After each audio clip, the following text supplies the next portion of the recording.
Halo, Assalamualaikum teman-teman. Selamat datang di kelas statistik untuk pertemuan yang kesekian kali. Kali ini kita akan membahas tentang ukuran gejala pusat dan ukuran meletak.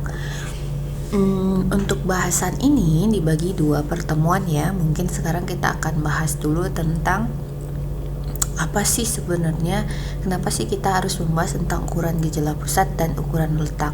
Nah, sama dengan yang sebelumnya ya, kenapa sih kita harus mempelajari tentang frekuensi, terus kemudian tabel. Nah, jadi fungsi dari ukuran gejala pusat dan gejala letak itu adalah kita bisa mendapatkan gambaran yang lebih jelas tentang sekumpulan data gitu.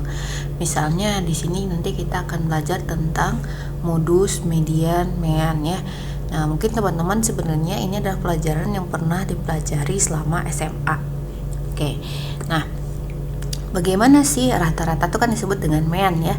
Bagaimana sih kita mengukur rata-rata gitu. Nah, bentar. Aku langsung ke sini. Rata-rata itu adalah sigma xi ya. Xi itu berarti nilainya gitu. Per n itu adalah jumlah data. Kalau misalnya kita lihat di sini xi-nya ada 5 orang. Jumlah n-nya ada 5 orang ya di sini. xi-nya di sini ada 70, 69, 45, 80 dan 56. Nah, sigma itu artinya jumlah ya, jumlah. Jadi penjumlahan dari nilai ini ya, kemudian dibagi dengan 5 sama dengan 64. Sebenarnya pasti teman-teman udah bisa ya yang ini. Terus apabila datanya berkelompok bagaimana gitu. Nah, cara untuk data berkelompok itu adalah dengan begini ya sebenarnya. Jadi kalau misalnya xi 70-nya ada 5 ya. Tapi ini belum data berkelompok sebenarnya ya. Ini data yang banyak. Ya, kalau tadi kan datanya cuma ada 5, kalau ini ada 16 data gitu. Untuk memudahkan teman-teman, ini caranya cukup sederhana ya. Fi di sini kan frekuensi ya, frekuensi dikali dengan 70 ya. 6 dikali 69, 3 dikali 45, 1 dikali 80, 1 dikali 56. Nah, hasilnya kan ini xi dikali fi. Nah, ini kemudian dijumlahkan. Nah, makanya ada sigma fi dikali xi. Nah, dibagi ketika kita jumlahkan menjadi 1035 yang kemudian dibagi 16. Nah, sehingga rata-ratanya menghasilkan 64,6 ya. Nah, bagaimana gitu kalau misalnya datanya data berkelompok ya. Kalau ini Ibu yakin teman-teman sudah paham ya kalau datanya banyak, atau misalnya seperti tadi ya, datanya cuma 5. Kalau datanya 100 bagaimana gitu, dan datanya berkelompok. Nah, inilah kenapa sih kita kemarin bikin tabel ya, daftar tabel distribusinya. Nah, karena begini. Contoh ya, di sini itu ada 7 kelas ya, kelas 1, 2, 3, 4, 5, 6, 7 ya. 7 kelas ini ya, pada setiap kelasnya kelas 31 sampai 40 itu frekuensinya ada 1 ya. Teman-teman kemarin udah bikin kan yang begini ya. 41 sampai 50 ada 2, 51 sampai 60 ada 5 dan seterusnya. Nah, terus Bu, bagaimana kita menghitung rata-ratanya? Nah, jadi nanti xi, kalau misalnya xi sebelumnya itu kan angka ya, angka misalnya angka yang muncul misalnya 35 misalnya. Nah, 35 kan ya. Nah, kalau misalnya data berkelompok itu xi-nya adalah 31 ya, teman-teman. Jadi 31 teman tambahkan dengan 40 ya. Jadi kalau misalnya 31 ditambah 40 kan 71 ya. Kemudian teman-teman bagi 2.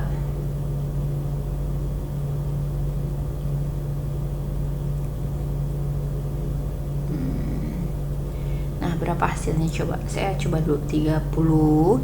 31 tambah 40, 71 kan dibagi 2. Nah, maka hasilnya 35,5.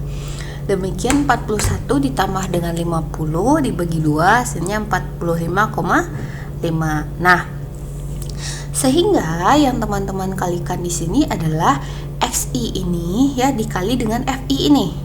Hasilnya kan ini nih, 35,5. 45,5 dikali 2 91 ya. Nah, ini FI ini kemudian sigma. Sigma itu artinya kan penjumlahan tadi, berarti teman-teman jumlahkan ya, dibagi 80 sehingga hasilnya 76,62. Nah, itulah rata-rata berkelompok ya. Kalau misalnya, saya harap teman-teman paham ya, kita loncat langsung ke modus. Modus itu menyatakan fenomena yang paling banyak terjadi atau yang paling sering muncul. Jadi maaf ya, tipe ini teh.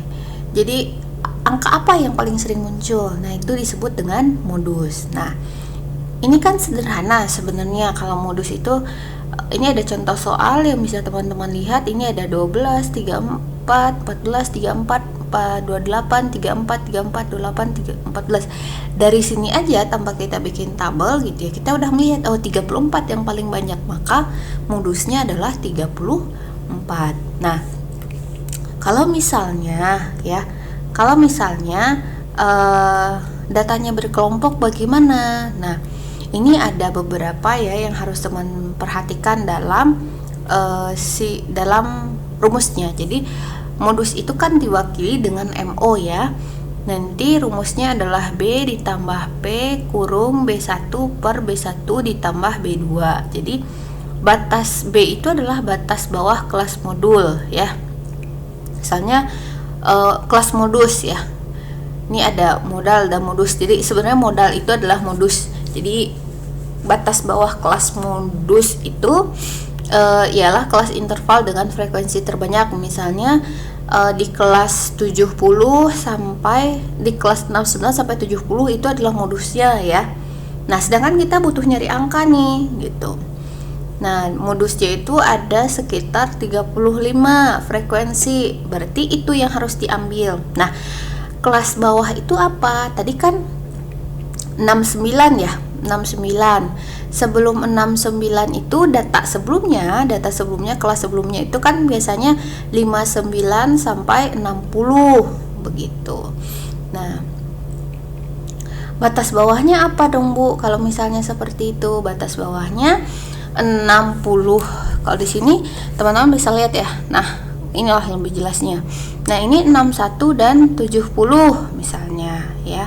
Ini 71 80. Batas bawah itu adalah 7 di antara 70 dan 71 itu kan ada 70,5. Nah, inilah batas bawah ya. Nah, terus tadi kita P itu apa sih Bu? Panjang kelas. Panjang kelas itu kemarin sudah Ibu jelaskan ya. Panjang kelas itu kalau misalnya teman-teman hitung dari 31 sampai 40 itu kan ada 10 ya.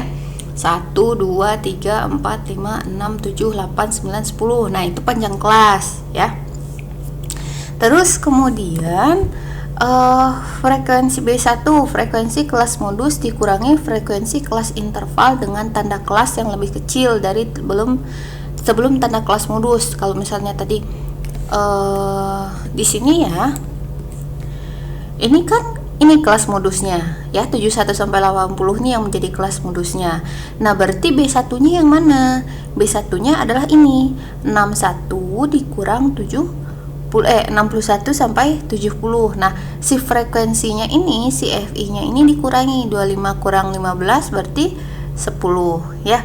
Nah, kalau B2 itu apa? Kelas modus ya dikurang dengan kelas interval setelahnya ya. 25 berarti dikurang 20 bersama dengan 5 ya. P-nya tadi udah 10 ya. Nah, ketika dimasukin ke rumus ya teman-teman, jangan lupa ini dulu yang dikali ini ya. Ini dulu yang dibagi ya, B1 dibagi B1 ditambah B2 ya. Kemudian baru dikalikan 10, maka hasilnya adalah 77,17. Nah, begitu. Mungkin untuk hari ini sekian dulu ya pertemuannya. Nanti kita akan bahas tentang median dan beberapa data lainnya seperti ya adalah nanti simpangan baku dan teman-temannya. Selamat belajar teman-teman sekalian.